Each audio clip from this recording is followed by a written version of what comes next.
हरि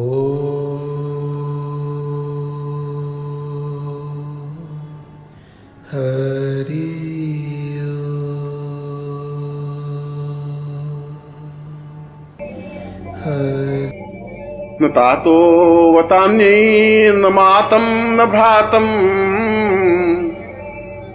न देहो वदान्यै पत्निर्वतैमं न जानामि वित्तं न वृत्ति न रूपं गुरुर्वै शरण्यं गुरुर्वै शरण्यं। मैं न माता को जानता हूं न पिता को जानता हूं, क्योंकि वे तो स्वार्थमय स्वरूप में संबंध हैं। पिता इसलिए मुझे पुत्र कहते हैं कि मैं उनके जीवन में काम आ सकूं। न मेरे जीवन में कोई भाई है, न संबंधी है, न रिश्तेदार है, न पत्नी है, न पति है, न पुत्र है, न बंधु है, न बांधव है, न वित्त है, न धन है, न ऐश्वर्य है, न वैभव है। मेरे जीवन में कुछ है ही नहीं, क्योंकि मैं जीवन में कुछ चाहता ही नहीं। ये सब तो क्षणभंगुर हैं, समाप्त। ये तो मेरे साथ समाप्त हो जाएंगे।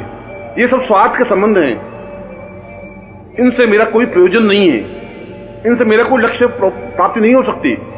यह तो शमशान की ओर जाने की यात्रा के एक पड़ाव है। जन्म से लगा करके मृत्यु तक मैं निरंतर मृत्यु की ओर अग्रसर हो रहा हूं, शमशान की ओर जा रहा हूं, और शमशान की यात्रा में ये भी मेरे सहायक है जो मुझे ठेल करके शमशान की ओर अग्रसर कर रहे हैं।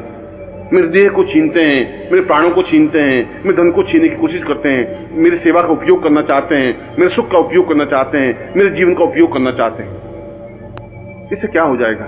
इससे तो मैं एक मलिन और गंदी देह को एक लिया हुआ कीड़ा बन जाऊंगा, एक घटिया सा व्यक्ति बन जाऊंगा। अगर मैं पुत्र को उत्पन्न करूंगा तो ज्यादा से ज्यादा मेरी अर्थी पर वे कंधा दे देंगे। यदि मैं पत्नी रखूंगा तो ज्यादा से ज्यादा मेरी मृत्यु पर वे 4 आंसू बहा देगी। यदि पिता और माता की मैं अपने सामने रखूंगा तो वे ज्यादा से ज्यादा धन की याचना करेंगे। मगर ये मेरे जीवन का प्रयोजन नहीं है, ये मेरे जीवन का लक्ष्य नहीं है। मैं उस जगह खड़ा हूं जब यहां सब ये सब तुच्छ हैं। आखिर जीवन का कोई न कोई क्षण तो ऐसा आता है जब ये सब तुच्छ लगने लगते हैं।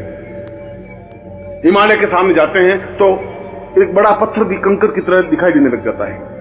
जब क्या मैं आपके सामने उपस्थित हुआ हूं तो ये सारे संबंध मुझे बेमानी और बहुत छोटे से लगने लगे हैं, बहुत तुच्छ लगने लगे हैं, अस्तित्वहीन लगने लगे हैं,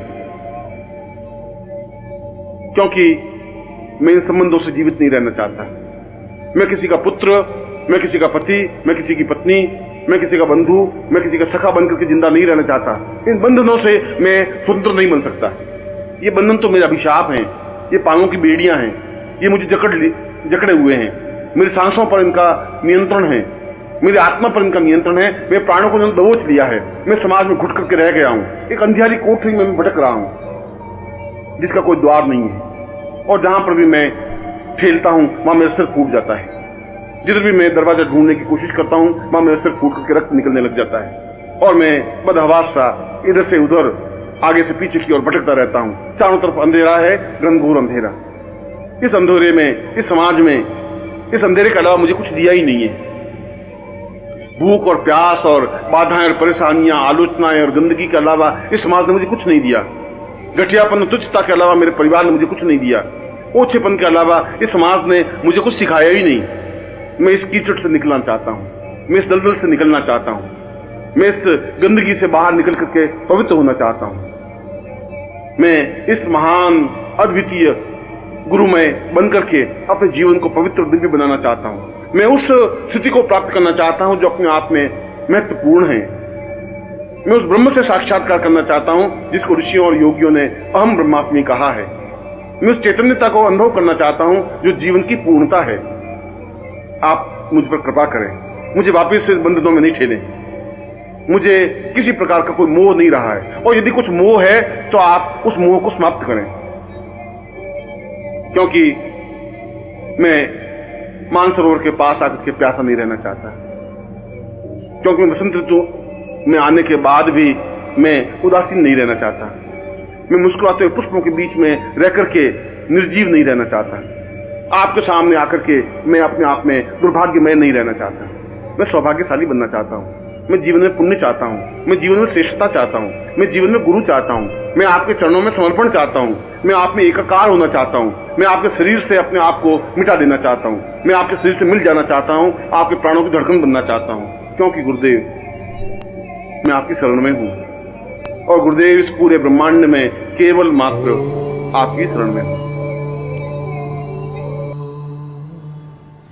हरि